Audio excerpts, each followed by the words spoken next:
जिज्ञासा लेकर आएंगे श्रीमान राहुल कुमार जी जैन, अध्यापक। और इसके बाद तैयार रहेंगे श्रीमती अनीता जी जैन चौधरी।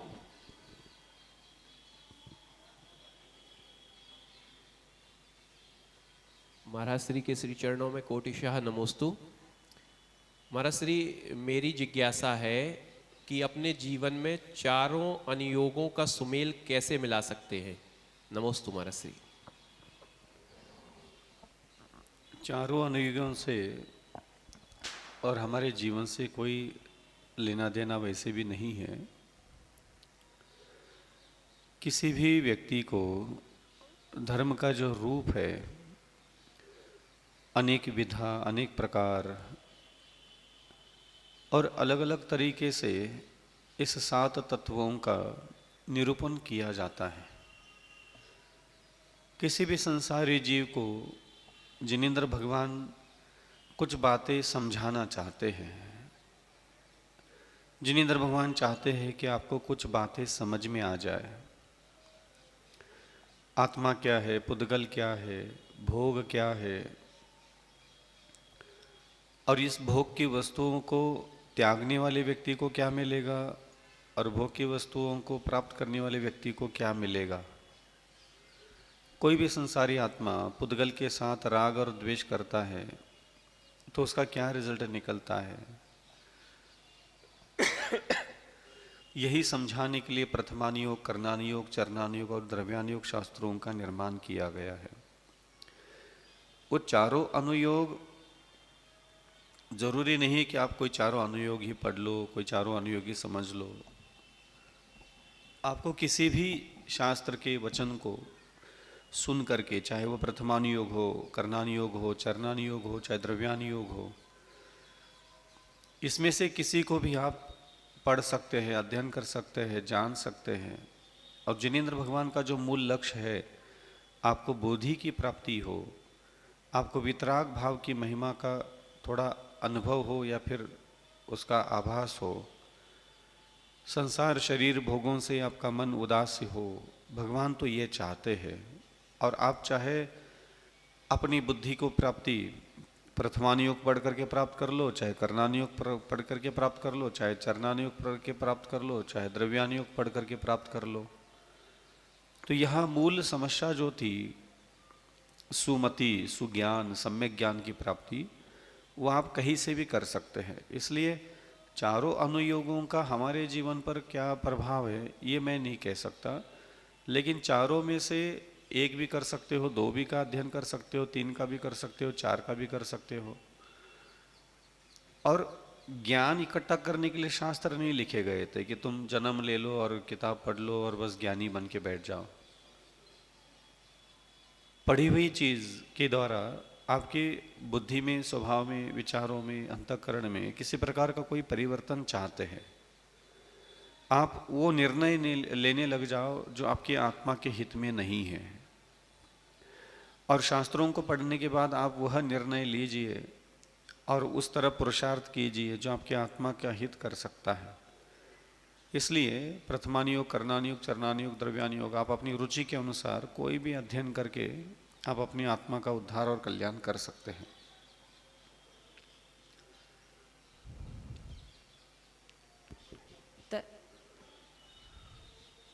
महर्षि, एक और जिज्ञासा ये है कि जो हम प्रथमानुयोग में पढ़ते हैं कि चक्रवर्ती की यात्रा जा रही है, उनके साथ पूरे कुल और पूरा वंश या पूरी प्रजा उनके साथ चल रही है, बड़े बड़े रथ यात्रा निकल रही है, क्या वो आज के परिप्रेक्ष्य में क्या उसको लागू करना या क्या अपनाना क्या प्रासंगिक है महाराज श्री?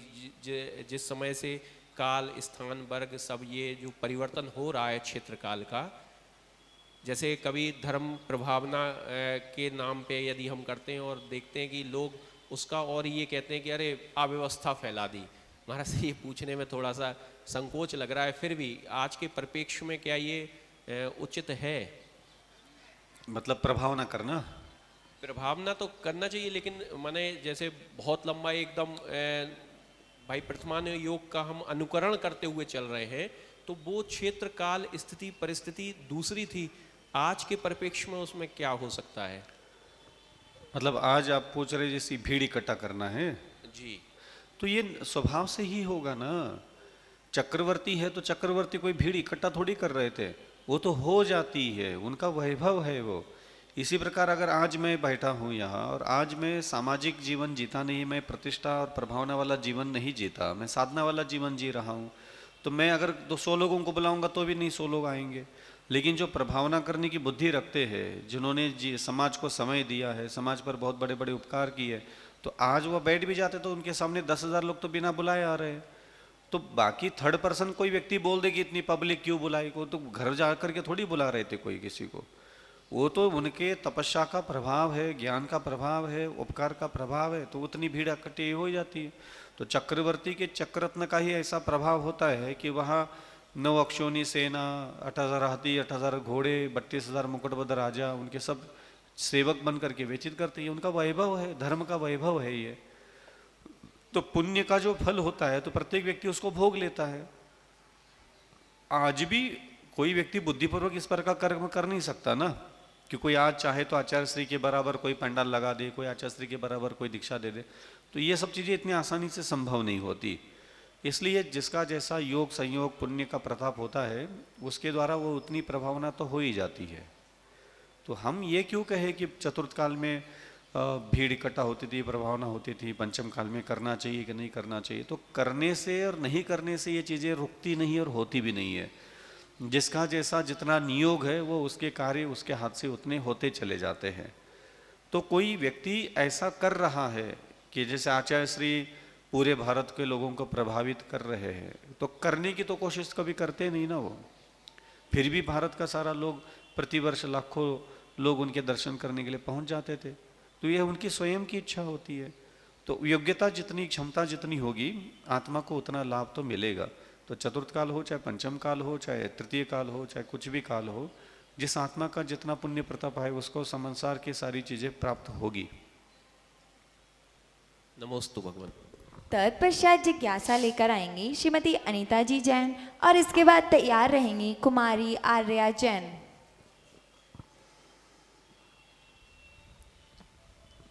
हे गुरुदेव, नमोस्तु नमोस्तु नमोस्तु। यद्यपि कोस को अज्ञानी नाथ, फिर भी भक्ति प्रबल है, चरण नमाऊं मात। नहीं सुनोगे मेरी अर्जी, और कहाँ मैं जाऊं, अन्य आप सा सच्चा गुरुवर और कहाँ मैं पाऊंगा। भटक रहा हूँ इस भवन में, सन्मार्ग मुझे अब देना, कौन सुनेगा जग में मेरी, गुरुवर मुझे अपना लेना। महाराज जी, हमारा प्रश्न है कि धर्म में हम आनंद कैसे मना सकते हैं और सच्ची श्रद्धा कैसे अपना सकते हैं? एक तो स्वभाव से ही कुछ आत्माओं भी ऐसी भगवंतों के प्रति, शास्त्रों के प्रति, सदाचार के प्रति, सभ्य जीवन के प्रति स्वभाव से ही रुचि होती है। कुछ लोगों का स्वभाव इतना मृदु कोमल, अंतःकरण निर्मल होता है और वो जन्मजात ही आसपास अपने ऐसा एक क्रिया कर्म करने लग जाता है कि बार बार पुनः पुनः प्रभु के दर्शन, उनके पूजन, उनकी वंदना, गुरुजनों के सानिध्य प्राप्त करना, शास्त्रों का अध्ययन आदि करना, सभ्य जीवन जीने की प्रेरणा, उठना बैठने बोलने चलने में कोमलता मृदुता कुछ आत्मा में स्वभाव से होती है। तो ऐसी आत्मा तो आसानी से सुलभता से भगवंतों के प्रति, धर्म के प्रति आनंदित हो जाती है। लेकिन प्राय करके जो बाकी संसारी जीव होते हैं, ये जन्म से लेकर के मृत्यु के अंतिम समय तक इनके दिमाग में, इनकी तृष्णा, इनके हृदय में सिर्फ स्त्री का शरीर, पुरुष का शरीर, भोजन, कपड़ा, सोना चांदी, जमीन जायदाद, हा हा ही हु यही होता है। इनको मंदिर भी ले जाओ, भगवान के पास भी ले जाओ, गुरु के पास भी ले जाओ, तो उनके आत्मा में वो खिंचाव, वो लगाव, वो रुचि, वो जो एक अटैचमेंट आना चाहिए भाव प्रणाली का, वो आता ही नहीं उनके बुद्धि में। वो दूर से भगवान के दर्शन भी, सब कोई अलग नहीं है, सब एक ही जैसे हैं। 18 साल की उम्र से लेकर के आप 35 साल की उम्र तक भगवान के पास क्या करते थे अपने दिमाग से चेक कर लो, तो कहीं कुछ लेना देना ही नहीं होता किसी का।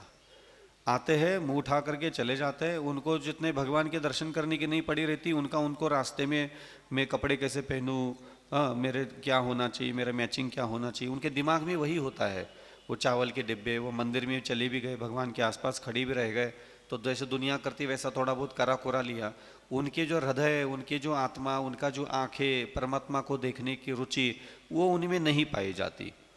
तो इसलिए बाकी संसार तो अपनी अपनी जात में पैदा होकर के अपने अपने जात के भगवान को मानता, पूजता है और निपट जाते हैं ऐसे लोग। तो बहुत दुर्लभता से ऐसी आत्माएं जगत में होती है जो पवित्र आत्माओं के साथ, मंत्रों के साथ, गुरुजनों के साथ, भगवंतों के जिनबिंबों के साथ अपना एक भाव प्रणाली, उनकी एक बुद्धि जुड़ी रहती है।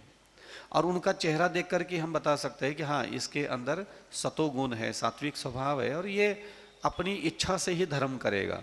बाकी सारे जो लोग होते हैं वो सिर्फ शरीर की सुंदरता को मेंटेन करके पूरी दुनिया के सामने खड़े रहते हैं कि देखो मेरा वैभव, मेरा रूप, मेरा श्रृंगार, मेरे से प्रभावित हो जाओ, मेरे से मोहित हो जाओ। बाकी सारे लोग तो ये खाना पीना, कपड़ा लत्ता, बीबी बच्चे, इसी में दिमाग उलझा रहता है। इसलिए धर्म का आनंद लेना ये बहुत दुर्लभ घटना होती है। किसी व्यक्ति को प्रभु के दर्शन करने में आनंद होना, प्रभु के जिनालयों को तीर्थवंदना करने का आनंद की अनुभूति होना, मतलब दर्शन करने के बाद नहीं, दर्शन करने के समाचार सुनते ही उसके हृदय में हर्ष उत्पन्न होने लग जाता है, ये मैं कह रहा हूँ। तो इसलिए ये सब चीज़ें दुर्लभ से दुर्लभ आत्माओं में पाई जाती है। और आप अगर चाहते हैं कि आप ऐसा जीवन जिए तो आप उसको पुरुषार्थ पूर्वक भी प्राप्त कर सकते हो। तत्पश्चात जिज्ञासा तो लेकर आप आएंगे। भगवान के सामने बैठिए, बैठ करके थोड़ा बहुत, जैसे मैं आपको बार बार प्रेरणा देता हूँ, भगवंतों के साथ देखा करो, भगवंतों के साथ थोड़ा बात कर लिया करो, थोड़ा उनकी प्रशंसा कर लिया करो। तो धीरे धीरे धीरे जब व्यक्ति पूर्व जन्मों के संस्कार अगर लेके नहीं आया है भगवंतों के साथ अपना लगाव रुचि रखने का, तो वहाँ बैठ करके भी लगावार रुचि प्राप्त किया जा सकता है। कई बार हमारा ऐसा होता है कि शादी के पहले हमें ना लड़का समझ में आता है ना लड़की समझ में आती है, फिर भी शादी हो जाती है। शादी के 1-2 महीने 4 महीने में जब उसका स्वभाव, बुद्धि, विचार, चरित्र अच्छा लगता है ना, तब लगता है कि अरे यार पहले तो मैं थोड़ा ऐसा समझता था लेकिन ठीक है, बढ़िया है। तो कई बार शुरू से नहीं होता, अटैचमेंट भाव प्रणाली किसी के साथ नहीं जुड़ पाती। कोई व्यक्ति आ गया आपके बगल में बैठ गया और आपको कई बार भाता नहीं है, लेकिन जैसे जैसे उसके साथ उठना बैठना, बोलना चलना चालू होता है ना उस व्यक्ति के साथ, अरे यार मैं तो इसको पागल ही समझ रहा था, ये तो बहुत अच्छा भला आदमी है। तो ऐसा ही आपको भगवान के पास बैठ करके भगवान समझ में आ जाए, ये जरूरी नहीं है। आप जैन जरूर हो, जैन जात में पैदा जरूर रहे हो, लेकिन आपके दिमाग में दिगंबर साधु, दिगंबर प्रतिमा के लिए कोई लगाव हो, रुचि हो, इसकी गारंटी तो मैं 0% देता हूँ। जरूरी नहीं कि आप जैन जात के अंदर पैदा हुए तो आपका कोई रोज मंदिर भी आ रहा है, पूजा भी कर रहे हैं, तो आपका कोई भगवान के साथ कोई आपका अटैचमेंट है भाव प्रणाली के साथ, नहीं हो सकता। ऐसा ही काम, बहुत सारे काम, धार्मिक काम भी ऐसे ही बिना बुद्धि बिना भावना के भी हो जाते हैं। लेकिन कभी ऐसा भी साधक होते हैं कि उनको लगता है कि नहीं मेरा जीवन व्यर्थ चला जा रहा है और मैंने अपने जीवन में स्त्री को प्रेम किया, पुरुष को प्रेम किया, सोना चांदी हीरे जवाहरात जूता चप्पल को भी प्रेम किया, कपड़ा, हाँ सारे संसार के सारे वस्तु को मैंने अपने हृदय का प्रेम दिया, सबका प्रेम प्राप्त किया, लेकिन मैंने अपने हृदय में कभी भी भगवंतों के लिए प्रेम भाव धारण नहीं किया। तो कभी कभी लज्जा से भी आती है कुछ लोगों को कि देखो मैंने महापुरुषों के प्रति मेरे हृदय में कोई भाव ही नहीं है, कोई लगाव नहीं, कोई रुचि नहीं है। हाँ, तो मेरी रुचि सिर्फ ये खाना, कपड़ा, पति पत्नी, पुत्र, माता पिता, हा हा ही हु, ये सब चीज़ों में है। तो ये सब चीज़ें क्या है, ये अनंत काल तक संसार में भटकने वाले लोग यही चीज़ों का आनंद मनाते हैं। तो कर लो, जितना मोबाइल चलाना है चला लो, जितनी ब्याह करना है कर लो, जितना कपड़े पहनना है पहन लो, जितने खाना है खा लो। और 10 साल 20 साल 30 साल 40 साल क्या कहाँ तक चलोगे तुम? 50 साल कर लोगे, जितनी बची, इतनी मेरे सामने बैठे तो 30 साल 40 साल के ऊपर के ही लोग हो। किसी के पास 10 साल का टाइम बचा है, किसी के साथ 20 साल का, किसी के पास 40 साल का बचा है। 40-50 साल में तुम निपट ही जाने वाले हो। तो 50 साल में जब तुम निपटना मरना निश्चित है, तो तुम तय करो ना कि तुम्हें अपना ये 50 साल का जीवन जो मनुष्य गति में मिला है उसको कितना सार्थक करना है और कहाँ उसका इन्वेस्टमेंट करना है। तुम तय करो, निर्णय करो। तुम्हें सोचना चाहिए अपना जीवन, मेरे हृदय का प्रेम मुझे कहाँ देना है, मुझे किसके साथ जुड़ना है। मैं पूछूं, अपने आप को प्रश्न पूछना चाहिए व्यक्ति को कि मेरे हृदय में भगवान के लिए प्रेम क्यों नहीं है? मेरे हृदय में स्त्री के लिए प्रेम, पुरुष के लिए प्रेम बहता है, फिर भगवान के लिए क्यों नहीं बहता? आप अपने मन को पूछो, मनमुकार मंत्र के लिए इतना प्रेम क्यों नहीं है? दिन भर पिक्चर के गाने सुनने में तो मजा आता है, फिर भजन सुनने के लिए प्रेम क्यों नहीं है? गुरुजनों के लिए दुनिया भर की पिक्चर, मूवी, नाटिका, ये सब चीज़ें, रील्स देखने में मज़ा आता है। फिर दिगंबर साधु, आरिका मुनि महाराज, छुल्लक छुल्लिकों को देखने के लिए पल भर की क्यों मन नहीं करता? तो ये करता क्यों नहीं, ये तुम्हें खुद ही खुद को पूछना पड़ेगा। हम कहाँ, तो हमारे पूछने से क्या होगा? आपको ये प्रश्न पूछने पड़ेंगे अपने दिमाग को। तो आप अपने दिमाग से कुछ कहते ही नहीं, कभी कुछ बोलते ही नहीं कि ये गलत है, ये सही है। तो आप कहिए, आप अपने दिमाग को कहिए, बुद्धि को कहिए। जो बुद्धि आपकी स्त्री के पास जाती, पुरुष के पास जा रही, लड़कों के पास जा रही, पैसा के पास जा रही है, खाने के पास जा रही, कपड़ा लत्ता श्रृंगार, इसके पास बुद्धि जाती है, तो आप अपनी बुद्धि को पूछो, भाई उते भी चला कर थोड़ा बहुत। तो ये ऐसा ही है। तो आप ये सब अनंत काल में भ्रमण करने वाले संसारी जीव है। मोक्ष जाने वाले व्यक्ति का स्वभाव, बुद्धि, विचार, उसका जीवन अलग से ही चलता है। वो तुम्हारे साथ मैच नहीं खा सकता कभी भी। और बाकी के सारे तुम्हारे घर में जितनी भी तुम्हारी लड़कियां है, लड़का है, बहू है, बेटियां है, ये सब कपड़ा, सोना, जूता, चप्पल, शरीर, अन्न, वस्त्र, इन्हीं की चीज़ों के चक्कर में पड़े। तुम कितना भी अपनी लड़की को अच्छा बोलो, कितना भी लड़की को गुणगान गाओ, मेरा लड़का बहुत अच्छा है, इंजीनियर बन गया, डॉक्टर बन गया, आखिर वो चक्कर में किसके है? वही सारी संसार की नाशवान चीज़ों में आनंद मनाता हुआ व्यतीत कर रहा है। तो ये बहुत दुर्लभ होता है माता कि हम धर्म में आनंद मना ले, ये बहुत दुर्लभ होता है। ऐसी आंखें आज तक हमने देखी ही नहीं कि जो भगवान के सामने खड़ा है कोई व्यक्ति और भगवान में अपनी आंखों से डूब गया है, उसमें आनंद भाव विभोर हो रहा है। ऐसा कभी कुछ मिलता ही नहीं हमें। सारी आंखें, सारे दिमाग, जब मैं देखता हूँ, उसको पढ़ता हूँ, तो उसमें बस संसार ही संसार होता है। तो ये क्या है फिर ये सब?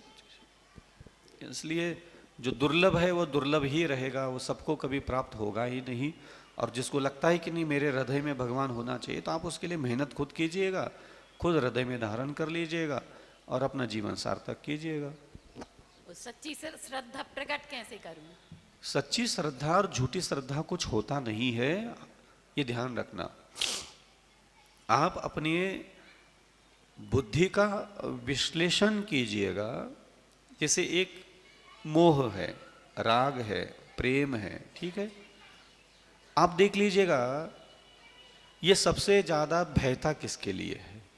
तुम्हारे हृदय का प्रेम किसके लिए ज्यादा भयता है? तुम उसका नाम लिखो ना, कागज पे लिखो। जूतों के लिए, चप्पल के लिए, सोना चांदी के लिए, नेकलेस के लिए, चूड़ियों के लिए, बिछिया के लिए, कपड़े के लिए, खाने के आइटम के लिए, आइटम भी लिख दो। नाती पोती, माँ भाई बहन, तुम लिख लो। तुम्हारे हृदय का मोह, तुम्हारे हृदय का प्रेम, तुम्हारे हृदय की आसक्ति किधर ज़्यादा बहती है। और तुम ये भी चेक कर लो, तुम्हारे हृदय का मोह, तुम्हारे हृदय का प्रेम, तुम्हारे हृदय की आसक्तियाँ भगवंतों के लिए, गुरुजनों के लिए कितनी बहती है, उसकी मात्रा कितनी है। तो उसी से पता चलता है सच्ची श्रद्धा क्या है और झूठी श्रद्धा क्या है।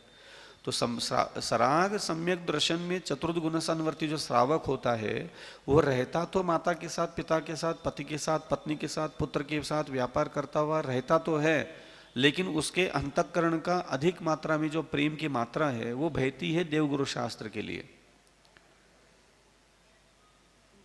ये ध्यान रखना, ये बहुत दुर्लभ होता है। ये इतना आसान नहीं होता कि हर व्यक्ति ये काम करे। आप सोचिए ना, एक शबरी, जंगल में आदिवासी रहने वाली, कौन नहीं जानता शबरी के बारे में? बताओ, भारत में जन्म लेने वाला कोई भी व्यक्ति आज तक मरा नहीं है जिसने शबरी का नाम नहीं सुना हो। समझ में आ रहा है? चाहे हिंदू हो, चाहे मुस्लिम हो, चाहे किसी भी जाति धर्म का हो, भारत में पैदा हुआ है तो उसने शबरी का नाम कहीं ना कहीं से तो कभी ना कभी सुना है। क्यों है उसका नाम इस पूरे ब्रह्मांड में? आप बता सकते हो? क्या उसने पति को छोड़ा, पत्नी को छोड़ा, पुत्र को छोड़ा, क्या सास ससुर को छोड़ा, क्या झोपड़ा छोड़ा, क्या किया उसने ऐसा? वो वही की वही रही। उसके पति को पता था कि मेरे से ज़्यादा प्रेम है राम को करती है, उसके ससुर को पता था अपनी मेरे लड़के से ज़्यादा प्रेम है अपने राम भगवान को करती है, हाँ, और सास को पता था कि मेरे बेटे से भी ज़्यादा, मेरे पुत्र नाती पोती से भी ज़्यादा प्रेम है भगवान राम को करती है। तब भी कभी शबरी ने अपने कदम नहीं उठाए अयोध्या की तरफ जाने के लिए।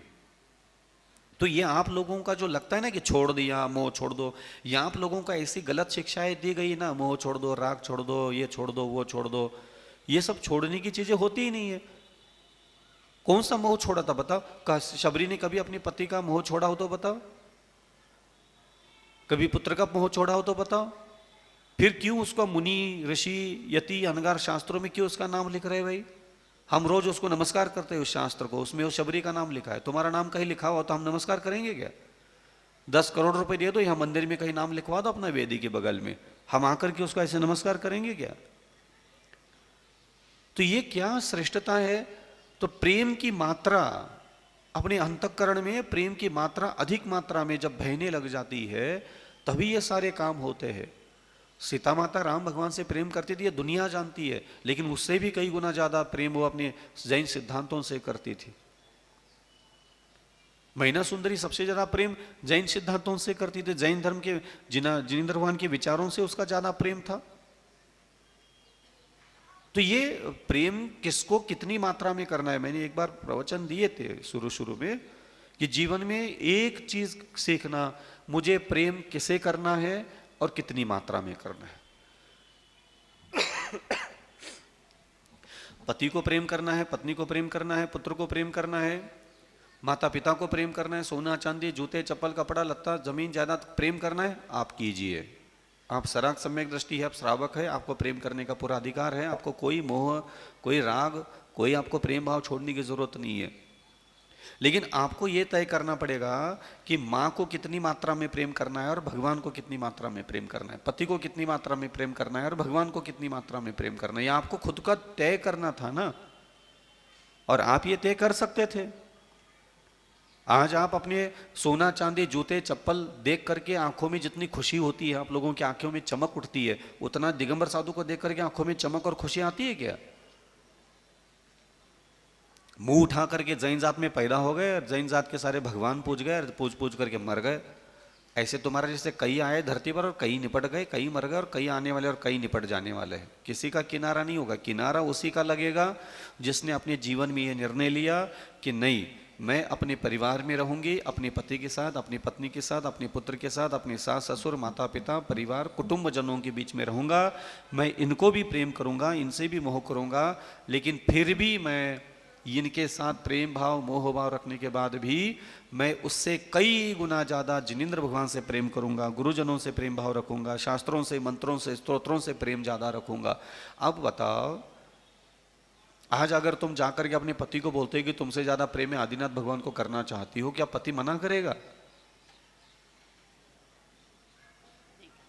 छोड़ देगा? तुम्हें लगता है छोड़ देगा? मैं तुमसे ज्यादा मोह आदिनाथ भगवान पार्श्वनाथ भगवान को करूंगा, लेकिन तुम्हारे साथ कभी नहीं छोड़ूंगा, मैं तुम्हारे साथ रहूंगा, जीवन भर रहूंगा। बोलो ना, क्या दिक्कत है? जो तुम्हारी नीच खुद की हलकट हरकतें हैं वो तो तुम कभी बोलते नहीं हो। ये काम करने के लिए आपको कौन मना कर रहा है? हृदय आपके पास है, बुद्धि आपके पास है, अंतःकरण आपके पास है, आपके हृदय से प्रेम बह रहा है, कई लोगों को मिल रहा है आपके हृदय का प्रेम, आप दे रहे हो। प्रेम का, हृदय का प्रेम दे नहीं रहेगा किसी को, दे रहे हैं ना। तो यहां देने में क्या दिक्कत थी? भगवंतों को, जिनबिंबों को, मंत्रों को, स्तोत्रों को। आज आप बोलने के लायक हो। नमोकार मंत्र तुम्हारे सामने मैं रख दूंगा अभी, और नमोकार मंत्र को थोड़ा सा हिंदी में बोल दो, मैं पति से भी ज्यादा तुमसे प्रेम करता हूं, बोलने के लायक हो भी? तुम कितना मंत्र पढ़ते हो, मन एकाग्र नहीं हो रहा है, मन इधर भटक जाता है, भाव नहीं लगते, माला आदि फिर लूं क्या नहीं फिर लूं, दोष लगत का, दुनिया भर की पंचायत सुन लो तुम्हारी बकवास बातें। समझ में आ रहा है कुछ कह रहा हूं? तो तुम्हारे हृदय का प्रेम तो तुमने कहीं और गिरवी रख दिया। तो जहां तुमने अपने हृदय का प्रेम गिरवी रखा है, कृपा उसी से मांगना चाहिए। प्रेम करो तुम ज्यादा पति से, पत्नी से, पुत्र से, माता से, पिता से, भोजन से, संसार के सारे नाशवान चीजों से तुम प्रेम करो 10 किलो, और भगवान को तुम्हारा 2 ग्राम का प्रेम नहीं। और कृपा किसकी चाहिए? भगवान की। कृपा उसी की होती है जिसके लिए तुम्हारे हृदय का प्रेम अधिक मात्रा में बहता है। तुम साधु हो क्या गृहस्थ, तो इससे कोई फर्क नहीं पड़ता। इसीलिए भगवान शास्त्रों में कहते हैं मोक्ष मार्गस्थो गृहस्थो मोक्ष मार्गस्थो निर्मोह नैव मोहवान। एक निर्मोही श्रावक भी श्रेष्ठ है मोही मुनि से। तो ये मोही मुनि का मतलब क्या? मैं मुनि बन गया और मेरे हृदय का प्रेम, मेरे हृदय का मोह मैंने पंच परमिष्टि को छोड़ करके और किसी को देना चालू किया। रसगुल्ला, हलवा, अनार का जूस, रबड़ी, मावा, पैसे वाले श्रावक, इनको ज्यादा मैंने मोह करना चालू किया। बताओ मेरा उद्धार होगा? मेरे बाप का भी नहीं होगा, मेरे दादा का भी नहीं होगा। मुनि बन करके साधना करना बहुत आसान है, उत्कृष्टचर्या करके बोलना बहुत आसान है, करना भी बहुत आसान है, लेकिन ये साधना करना कि जीते जी ये निर्णय लेना कि मैं अपने जीवन में अपने पति को भी बहुत प्रेम करूंगा, और आपको भगवान से प्रेम करने के लिए अपने पति का और अपनी पत्नी का, अपने माता पिता का एक सुई की नोक के बराबर भी प्रेम कम करने की भी जरूरत नहीं है। जैसा तुम जितना कर रहे हो उतना कर लो, कम मत करना कभी गलती से, जीवन नरकमय बन जाएगा तुम्हारा। और तुम्हारी जिम्मेदारी ये बनती है कि तुम किसी का मोह, किसी का प्रेम छोड़ना छोड़ करके ये जिम्मेदारी लो कि इससे भी कई गुना ज्यादा प्रेम मैं भगवंतों से, गुरुजनों से और मंत्रों से करूंगा। अब बताओ इसमें तुम्हारा क्या घाटा है?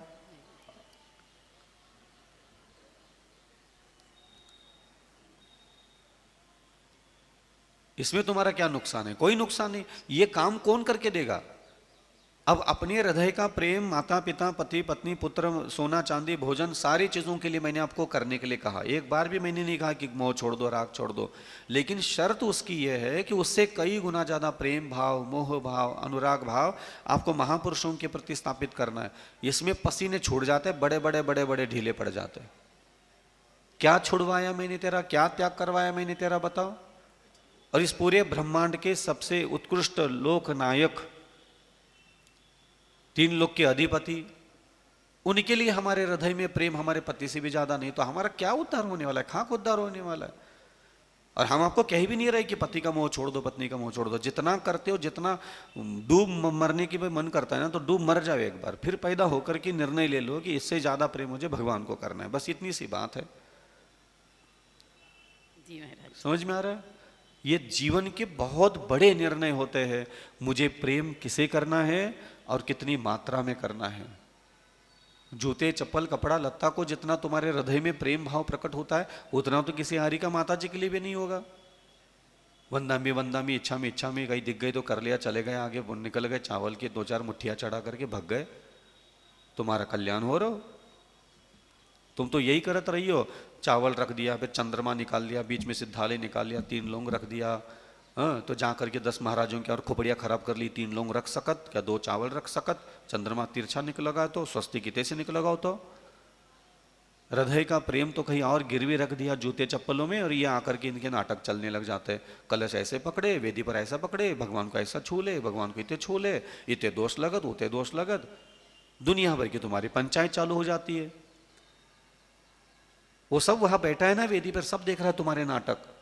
तुम्हारा हृदय कहाँ गिरवी रख दिया, धड़कने कहाँ गिरवी रख दी, सांसों में किसको बिठाया, ख्वाबों में किसको बिठाया, और यहाँ करके सुचि निर्मल नीरन गंध सुअक्षत, उते आंखें भगवान इधर, आंखें उधर, पटिया पे चल रही, गाना गा रही, डुकरी हो गए, मर गई, कई मर गए, पटिया देखते देखते देखते आगे चढ़ा करके निपट गए।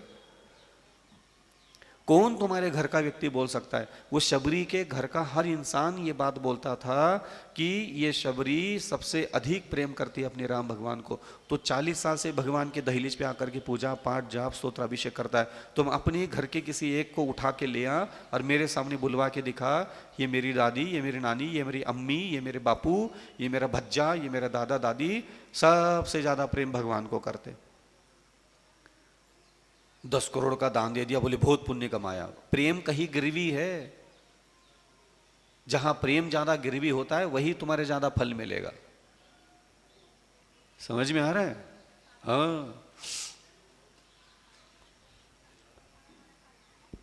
तत्पश्चात जिज्ञासा लेकर आएंगी कुमारी आर्या जी जैन, और इसके बाद तैयार रहेंगी श्रीमती वीणा जी जैन, प्रबंधक एम्ब्रोशिया कॉलोनी। नमोस्तु महाराज जी। महाराज जी, आचरण छूने का अर्थ क्या होता है? जो भी अहिंसा, सत्याचौर्य, ब्रह्मचर्य, अपरिग्रह आदि व्रत होते हैं, इन व्रतों में रुचि रखना, अपनी शक्ति के अनुसार इन व्रतों को धारण करना, ये आचरण छूना, आचरण को स्वीकार करना कहलाता है।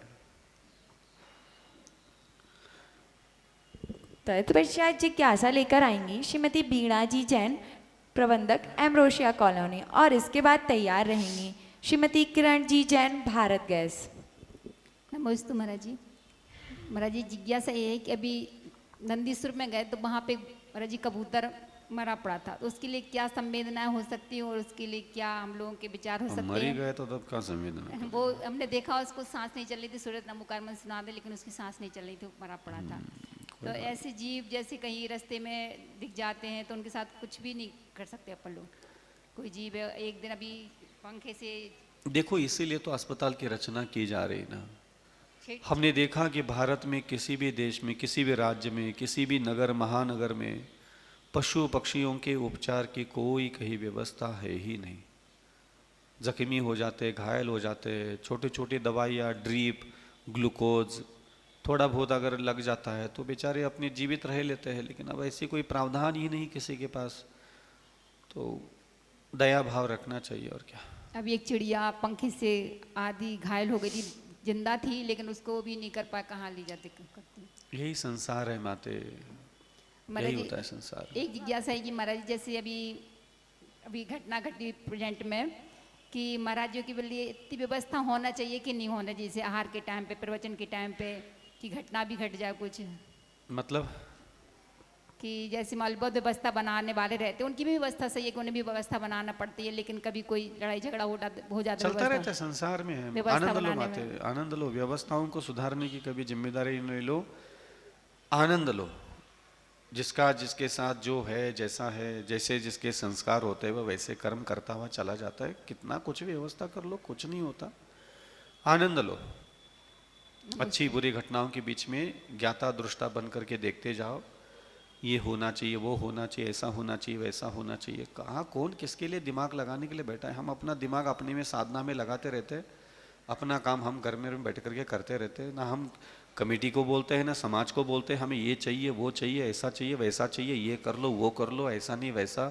ना कोई कार्यक्रम, ना लेना ना देना। हमारी जीवन शैली अलग है। अब रही बात है कि जब कोई प्रभावना करने के लिए साधु आगे बढ़ता है तो अच्छी बातें भी ज़्यादा होती है और वहाँ कुछ गलत बातें भी हो सकती है, संभावनाएं ज़्यादा होती है। क्यों?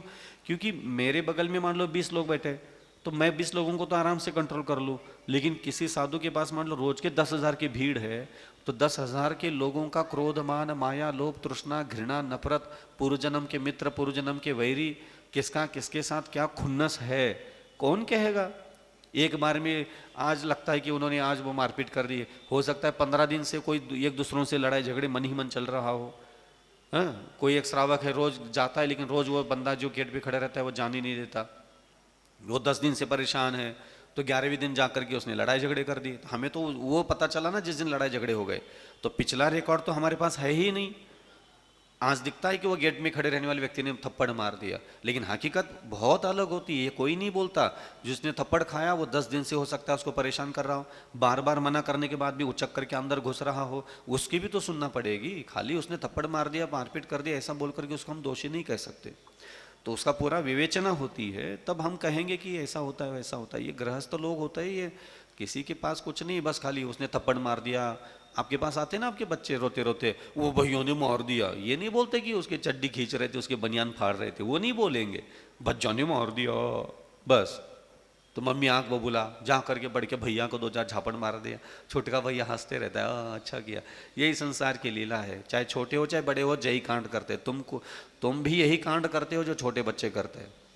हाँ, और कुछ नहीं। इंसान चाहे कितना भी बड़ा हो, चाहे बूढ़ा हो, चाहे बच्चा हो, हरकतें उसकी वही होती है कि अपने अपराध कोई अपने मुंह से नहीं बोलता। आप गुरुवर मेरे हो, ये अभिमान मेरा है, मैं भक्त हनुमान सा हूँ, आप राम मेरे हो। जोरदार तालियां बजाइए। तत्पश्चात जिज्ञासा लेकर आएंगी श्रीमती किरण जी जैन, भारत गैस, और इसके बाद तैयार रहेंगी श्रीमती शोभा जी जैन। नमोस्तु महाराज जी, नमोस्तु महाराज जी, नमोस्तु महाराज जी। कैसे श्रावक लोग छपक श्रेणी चढ़ पाते हैं और कैसे अपना कल्याण कर पाते हैं? छपक जी श्रेणी का मतलब होता है 7वें गुणस्थान के आगे, जी। और श्रावक रहता है 4थे गुणस्थान में। जी। पर छपक श्रेणी तो चढ़ेगा ही नहीं।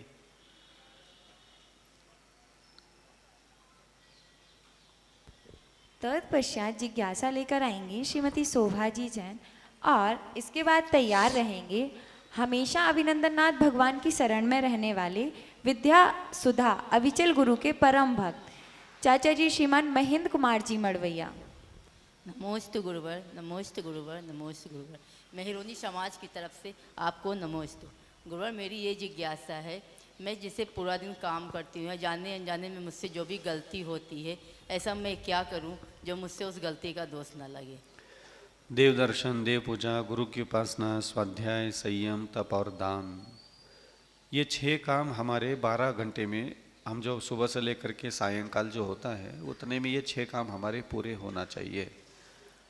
आप नज़र रखा करो खुद पर कि पूरे दिन भर में देव दर्शन, देव पूजा, गुरु की उपासना, स्वाध्याय, संयम, तप, दान, ये 6 काम आपके हुए कि नहीं हुए।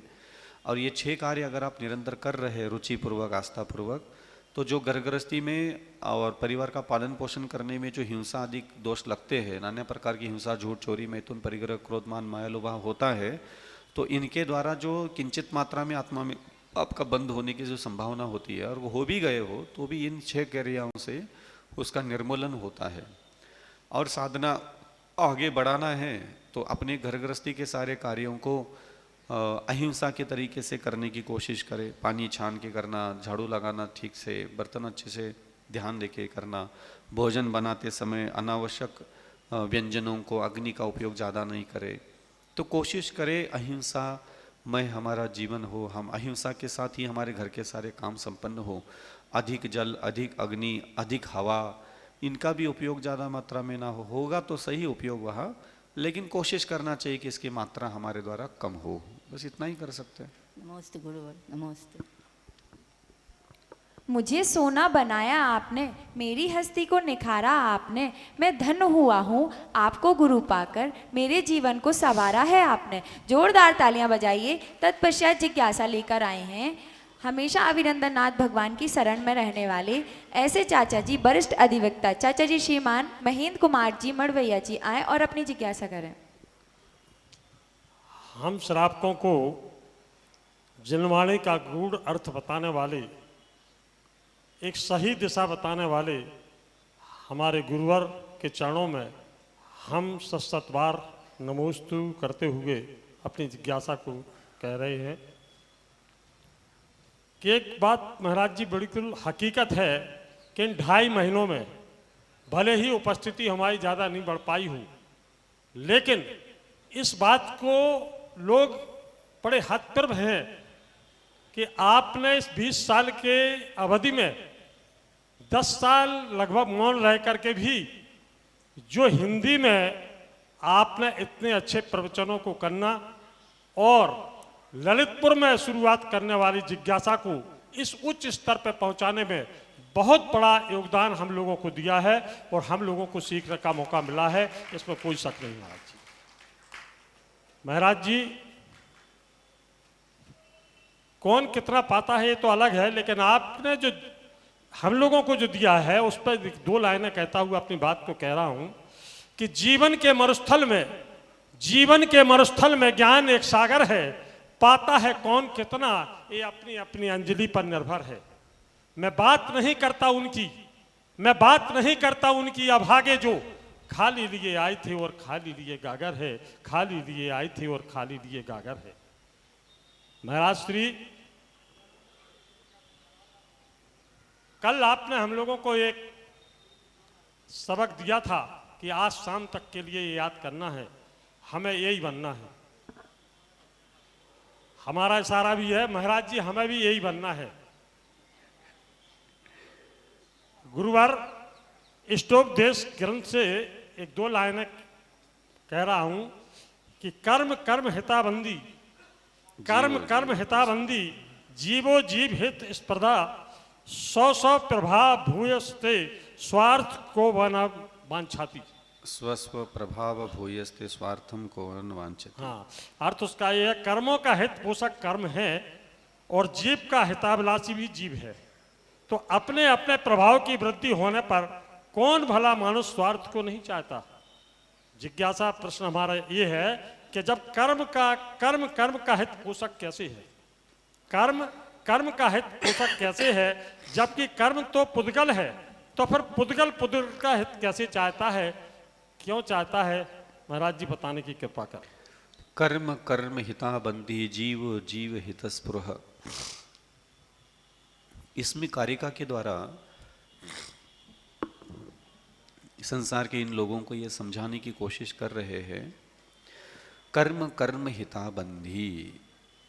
इसको थोड़ा सा मैंने कई बार प्रवचनों में इनडायरेक्टली कह चुका हूं, लेकिन फिर भी उसका विस्तार बताता हूं। कर्म कर्म का हित चाहता है और जीव जीव का हित चाहता है। कर्म कर्म का हित कैसे चाहता है? जैसे कि मेरे आत्मा में 8 कर्म अभी है क्या नहीं है? है। मेरे आत्मा में अभी मोहनीय कर्म है क्या नहीं है? है। मोहनीय कर्म के कारण मेरे अंतःकरण में ये भाव प्रकट करता है वह कर्म कि मुझे ये लड्डू खाना है।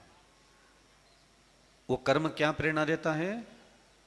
मुझे ये लड्डू खाना है, मुझे ये कपड़ा चाहिए, मुझे ये सोना चाहिए, मुझे ये स्त्री चाहिए, मुझे ये पुरुष चाहिए, मुझे इतना पैसा चाहिए। ये जो आपके अंदर ख्याल होते हैं, ये ख्याल आप नहीं करते, ये कर्म पैदा करता है। तो कर्म भी एक पुद्गल है और वो हमारे मन का आलम्बन लेकर के हमारे अंदर इस प्रकार के भाव, परिणाम, विचार, सोच पैदा करता है। जैसे कि अभी आपके शरीर का पानी खत्म हो गया, तो आपके कर्म आपको आपके मन में उत्पन्न होंगे भाव, तो क्या रोटी मांगेंगे क्या पानी मांगेंगे? शरीर के अंदर के क्या खत्म हो गया? पानी खत्म हो गया, तो भाव किसके होंगे आपके अंदर? तो पानी मांगेगा। तो पानी क्या है? पुद्गल है कि जीव है? पुद्गल है ये सब, उसका कोई आत्मा के और उपकार है ही नहीं हमारा। तो ऐसे ही शरीर का अन्न खत्म हो गया, तो ये मन जो है हमारा, कर्म मन में विचार डालते हैं कि अब हमें रोटी खाना है, दाल खाना है, सब्जी खाना है। तो ये अन्न क्या है? जीव है क्या पुद्गल है? पुद्गल है। तो हमारा कर्म हमेशा जो हमारे अंदर भाव पैदा करता है वो संसार के सारे पुद्गल पदार्थों के ही प्राप्ति के भाव पैदा करवाता है। मुझे ये स्त्री चाहिए, पुरुष चाहिए, ये पैसा चाहिए, ये खाना चाहिए, इतना पानी चाहिए, इतना ठंडा चाहिए, इतना गर्म चाहिए, मुझे ये बेडशीट चाहिए, ये गद्दा चाहिए, ये मकान चाहिए, ये गाड़ी चाहिए। ये गाड़ी, घोड़ा, बंगला, स्त्री, पुरुष की जो मांग आपके दिमाग में उठती है, चाहत, ये जो सोना चाहिए इस बार, मुझे सोना गलाना है, मुझे इस बार कपड़ा चाहिए, मुझे इस बार, आपका दिमाग जो बार बार बोलता है पुद्गल पदार्थ तो चाहिए, तो ये कर्म कर्म पर हमेशा उपकार करता है और ऐसा कर्म भाव भी पैदा करवाता है। और तुम्हारे मन में इतनी हिम्मत नहीं कि उस कर्म के उदय में उत्पन्न होने वाले विचारों को दबा दो, इच्छा निरोध तथा तुम कर नहीं पाते। तो तुम उस कर्म के जाल में फंस करके यही बैठे रहते हो, यही बैठे बैठे बैठे बैठे तुम्हारे दिमाग में ख्याल आएगा कि चलो पानी पीना है, तुम यहाँ से उठ करके पानी पी के आ जाते हो। तो कर्म ने पुद्गल मांगा और तुमने जाकर के उसको पुद्गल दे दिया। ऐसे ही कर्म ने रोटी मांगी, स्त्री मांगा, पुरुष मांगा, सोना मांगा, चांदी मांगा, शादी करने का मांग लिया उस मन ने, तुमने शादी करके वहां बैठ गए। तो कर्म ने अपने कर्म, जो जो 8 प्रकार के अलग अलग कर्म है हमारे आत्मा में, तो 8 कर्मों ने जो जो मांगा वो हमारे मन को उसने कह दिया और हमें ऐसा लगा कि हमें चाहिए, ये चाहिए किसी को भी नहीं था। तो कर्म जो पुद्गल के रूप में हमारे आत्मा में बैठा है वो हमारे मन में भाव पैदा करता है और जो भाव पैदा करता है वो पुद्गल पदार्थों को प्राप्त करने के ही भाव पैदा होते हैं। इसीलिए कर्म कर्म हिताबंधी। अब एक पुराना कर्म मेरे आत्मा में है, उसने अपने परिणाम मेरे मन में उत्पन्न किए और वो नया पाप कर्म हमसे करवा लिया उसने। अब जो हमने लड्डू खा लिया, पानी पी लिया, दुनिया के सारे भोग भोग लिए, वो पुद्गल पदार्थों का हमने मोहपूर्वक भोग भोग लिया, फिर आत्मा में क्या इकट्ठा हो गया? फिर 8 कर्म इकट्ठा हो गए। तो इसको कहते हैं कर्म कर्म हिताबंदी, जीव जीव हितस्पृह। और जैसे मैं आपको 2-3 दिन पहले कहा था कि आपका कर्तव्य क्या है, जैसे ही आपके मन में नाना प्रकार की हिंसा, झूठ, चोरी, मैथुन, परिग्रह, क्रोध, मान, मायालोभ के विचार उत्पन्न होते रहे, तुरंत आप उसको क्या करो? मना करो, नहीं बोलो। इसको कहते हैं जीव जीव हितस्पृह। एक आत्मा ने अपने स्वयं के आत्मा के हित के लिए अब काम करना चालू कर दिया, इसको कहते हैं। अब हम ऐसे श्रावक को बुलाना चाहते हैं जो दिगंबर जन पंचायत के सदस्य होते हुए भी हमेशा गुरु भक्ति में समर्पण देने वाले चाचा जी श्रीमान सनत जी खजुरिया आए और अपनी जिज्ञासा करें। और इसके बाद तैयार रहेंगे चाचा जी श्रीमान अजय जी सिंघई। हम सभी के आराध्य परम पूज्य मुनिवर 108 श्री अविचल सागर जी महाराज के चरणों में सत सत नमन, सत सत नमन, सत सत नमन। हे महाराज श्री, इस शरीर को मैं मानने के जो भाव हैं वो हम सभी में बहुत गहरे पैठ किए हुए हैं। इसको भूलने का क्या उपाय है? कैसे हम इसको भूलें? कोई भी भाव गहरे भी नहीं होते, उथले भी नहीं होते। आप अपने अंतःकरण में, जैसे आप अभी यहाँ बैठे, जैसे मैंने अब आपको कहा, आपका दिमाग में जो भी संसार के पुद्गल पदार्थों को प्राप्त करने की जब जब इच्छा उत्पन्न होती है, आप उसको मना कर दो बस। मना करने के अलावा और हम कुछ कर ही नहीं सकते। जैसे आज मैं सुबह आहारचर्या के लिए गया था, ठीक है, तो चौके का एक हलवा मेरे सामने कटोरा था और एक बाहर से आया हुआ हलवा का कटोरा था। जो चौके वालों का हलवा का कटोरा था वो देख करके ऐसा लगा थोड़ा सा कि फीका फीका सा होगा, और जो बाहर के लोग लेके आए थे उसमें लगा कि थोड़ा इसमें मीठा स्वाद है। अब मेरा मन मुझे ये कह रहा था कि अविचल सागर जे नहीं लेने का, जे लेने का, इसमें अच्छा है। फिर हमने उसको सुन लिया, तो सुनने के बाद हमने क्या कर दिया, मना कर दिया कि नहीं, तू जो कह रहा है वो मैं करूँगा नहीं, वो फीका हो चाहे कैसा भी हो, वो भक्त ने बनाया है, मैं वही लूँगा। अब जाओ, अब क्या करोगे। तो ये मन के अंदर सबके चलता रहता है। मन है आपको कहता रहता है वो दिन भर, ये नहीं खाओ, वो नहीं खाओ, ये मिर्ची है, तीखा है, ये खट्टा है, अच्छा नहीं बना, ये ठंडा है, गर्म है। मन यही बोलता रहता है और कुछ नहीं है। तुम्हारे साथ वो दिमाग के साथ यही खेलता रहता है। खाना खाने के लिए बैठ जाओ तो वहाँ खेलेगा, बगल में कहीं बाहर बेडरूम में बैठ करके किसी 4 लोगों के साथ बात करो तो वही तुम्हारा मन बोलेगा, ये तो बहुत चंट है, ये तो बहुत चुगलखोर है, ये तो बहुत ऐसी है। मन वही बैठे बैठे बैठे बैठे कुछ भी बोलेगा, लेकिन जबान कुछ और बात कर रही है और दिमाग कुछ और बोल रहा है। होता है ये, सबके साथ होता है। तुम्हें सिर्फ उसको समझना है कि तुम्हारा मन तुमसे क्या करवा रहा है। घृणा करवा रहा है, मोह करवा रहा है, पक्षपात करवा रहा है, तृष्णा करवा रहा है, आसक्ति करवा रहा है।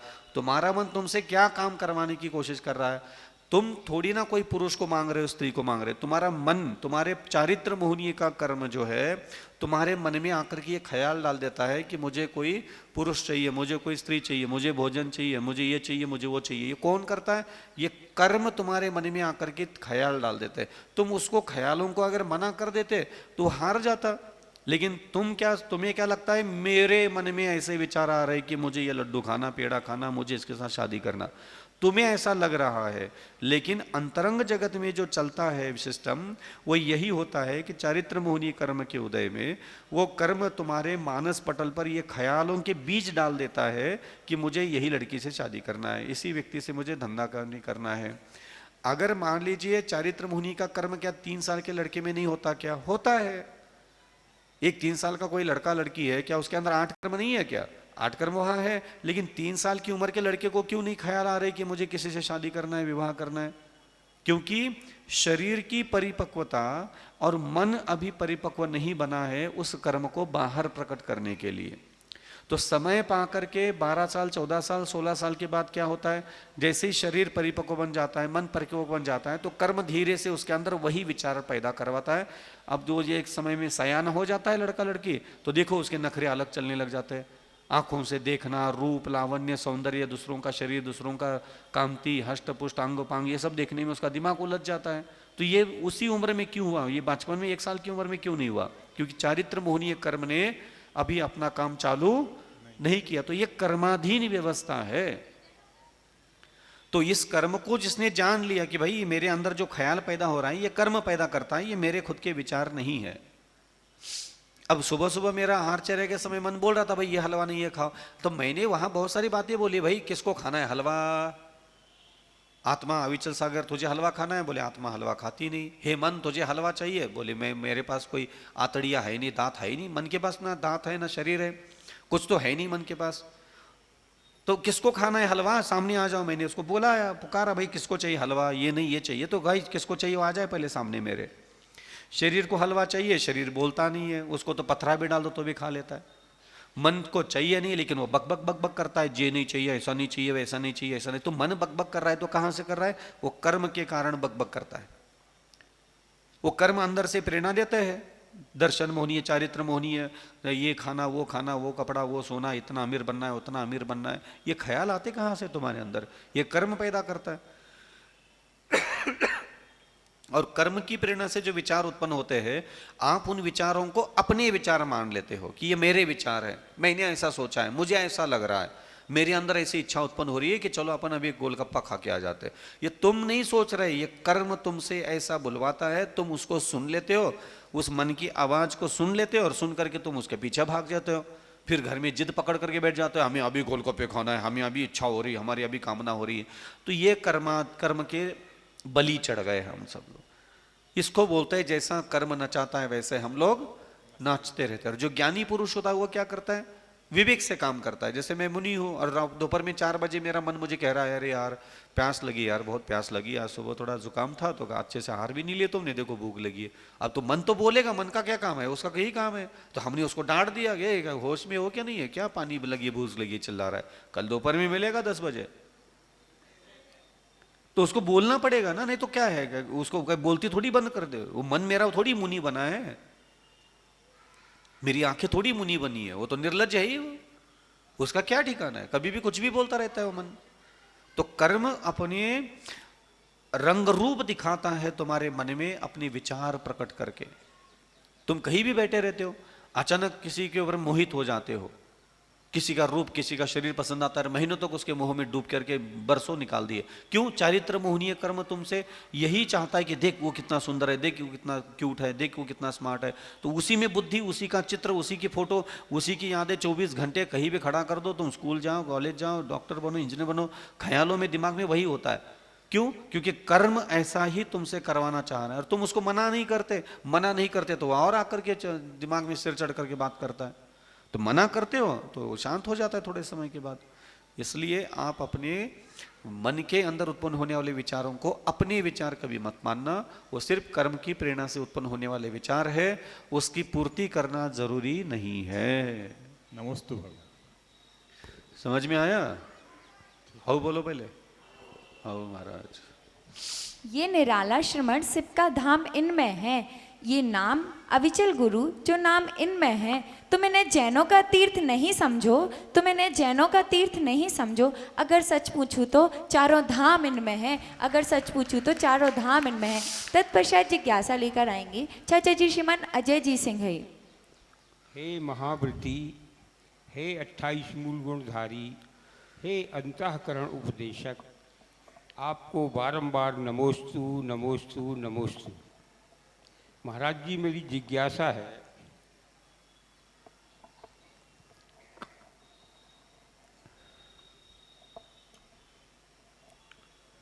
सुख दुख और नफा और नुकसान, इनको वर्तमान जन्म का कर्मफल माने या पूर्व जन्म का फल, और यदि पूर्व जन्म का फल है तो इसको परिवर्तित किया जा सकता है क्या?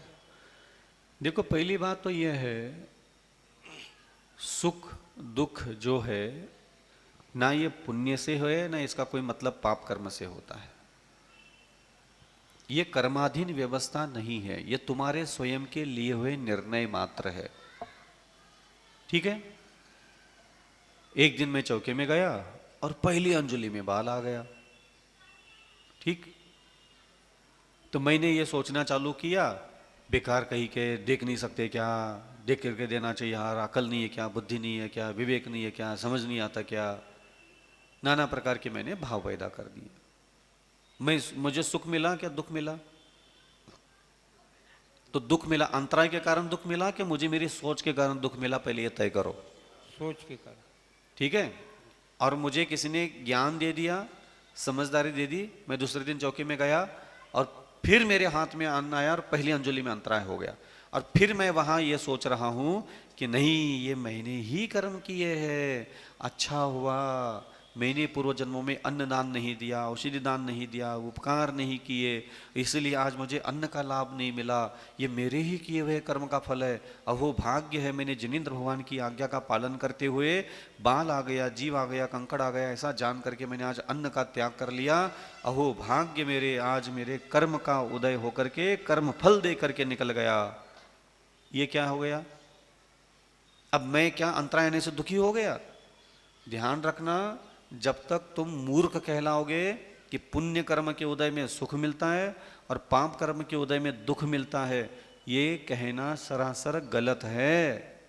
ऐसा कुछ दुनिया में होता ही नहीं है। ये आप लोगों को ऐसा पढ़ा करके पुण्य कमाओ पुण्य कमाओ पुण्य कमाओ, मैं सुखी बन जाऊंगा। तुम दुखी हो गए हो, तुम परेशान हो, तुम घर में अशांत रहते हो, दिन भर दुखी रह करके दिन भर कूदते रहते हो। तुम क्या बोलते हो? मेरा पाप कर्म का उदय चल रहा है। तुम्हारे कोई पाप कर्म का उदय नहीं चल रहा, तुम्हारे पास खोटी बुद्धि, खोटी नीयत, खोटी शिक्षा है, इसलिए तुम दुखी हो। पाप कर्म के उदय में कोई दुनिया का व्यक्ति कभी दुखी नहीं हो सकता, सिर्फ मूर्ख व्यक्ति दुखी होता है। कोई कह नहीं सकता पुण्य कर्म के उदय में गारंटी दे दो मुझे कि सुख सुख मिलता है, लिख के दे दे कोई एक बार मुझे कि जिसका पुण्य कर्म का उदय आएगा उसको सुख की अनुभूति होगी। कोई करके दिखाए, लिख के दिखाए? संभव ही नहीं है। कोड़ी के साथ शादी हो गई मैना सुंदरी की, तू बताओ पुण्य कर्म का उदय है क्या पाप कर्म का उदय है? क्या जवाब दोगे?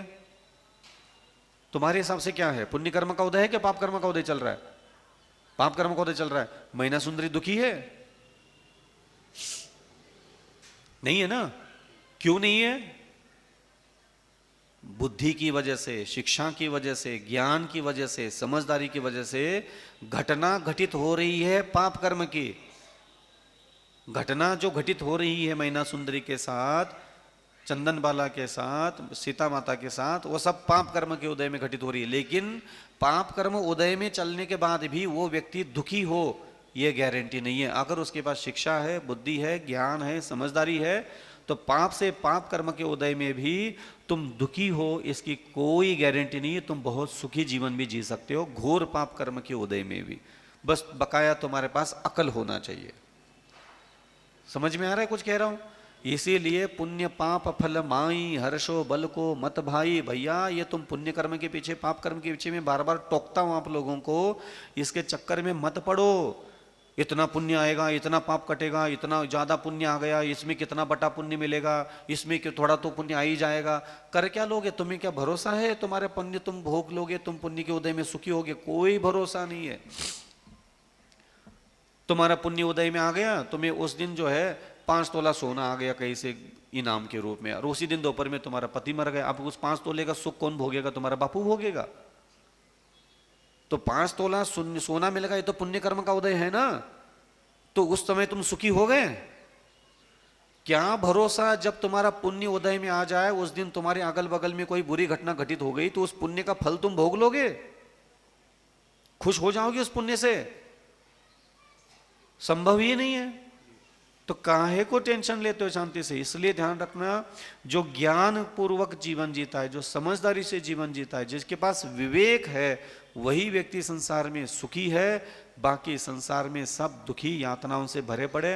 पुण्य कर्म तुम्हें सुख देता है, ये तुम्हारी सिर्फ मिथ्या कल्पना मात्र है, ये भ्रम है तुम्हारी बुद्धि का। जैन कुल मिला ये पुण्य कर्म के उदय में कि पाप कर्म के उदय में मिलता है? बहुत 800 करोड़ के अनंत जीवों के पास ये कर्म नहीं है जो जैन धर्म में पैदा हो जाए। वो कर्म तुम्हारी आत्मा में है। उसके बाद भी तुमने अपने हृदय का प्रेम, बुद्धि का प्रेम, चाहत, आसक्ति, मोह, 2 कौड़ी के जूते चप्पल, पति पत्नी का शरीर, ये पुत्र नाती पोतियों में तुम फंसा करके जिंदगी बर्बाद कर रहे हो। ये कौन सा तुम्हारा, तुम्हें जो पुण्य कर्म के उदय में जैन कुल मिला था, क्या तुमने जैन कुल का सही उपयोग किया? भोगा तुमने जैन धर्म के पुण्य को? क्षमावान, दयावान, सरल स्वभावी, परोपकारी, सहिष्णु, विवेकवान, मान मर्यादा, लज्जा में रहने वाले गृहस्थ बन गए? नहीं। तो काहे का पुण्य, कौन सा पुण्य चाहिए भैया अभी तुम्हें? और कौन सा पुण्य दूं? इस पूरे ब्रह्मांड में अनंत जीवों के पास जो पुण्य नहीं, वो तुम्हारे पास अभी भरा पड़ा है। और इतना बड़ा पुण्य प्राप्त होने के बाद भी तुम जिंदगी में कभी भी जैन कुल के पुण्य के मुझे प्राप्ति हुई इसके कारण कभी 5 मिनट भी खुश नहीं हुए हो तुम। जैन धर्म में पैदा हुए इसलिए 5 मिनट लगातार कभी अकेले में बैठ के खुश हुए तो बताओ? इतनी सी नथनी किसी ने लाके दे दी तो 2-4 दिन लहरा के गली में निकलते हो, नथनी मिल गई। इसको लगता है नथनी मिल गई, सोना मिल गया, चूड़ी मिल गई, बिछिया मिल गई, ये मिल गई, ये पुण्य कर्म का उदय है, इसमें खुश होकर के निकलते हो। इतने बड़े 3 लोक के नाथ जिनेंद्र भगवान मेरे भाग्य में मुझे मिले, कभी 15 सेकंड भी खुश हुए हो? मेरी किस्मत में साक्षात भगवान लिखे, इतने बड़े 3 लोक के नाथ योगी महामुनिराज जिन्होंने नाना प्रकार के साधना तपस्या करके आत्मा को पवित्र किया, वो मेरे भाग्य में है। तुम कभी खुश हुए क्या? यही प्रवचन में बैठ करके हम ही लोग डिंगे मारते रहते हैं, तुम यहाँ बैठ करके हाँ महाराज बिल्कुल 3 लोक के नाथ है महाराज, यही जब जो होता है, यहाँ जाने के बाद कुछ होता ही नहीं दिमाग में। तो ये सब चीजें चल रही है। इसलिए ओम नमः सिद्धेभ्यः। इन्हीं मंगल भावनाओं के साथ जय बोले संश्रमणी आचार्य गुरुवर विद्यासागर जी महाराज की जय, निर्यापक श्रीमन मुनि श्री सुधा सागर जी महामुनिराज की जय, पूज्य श्री अविचल सागर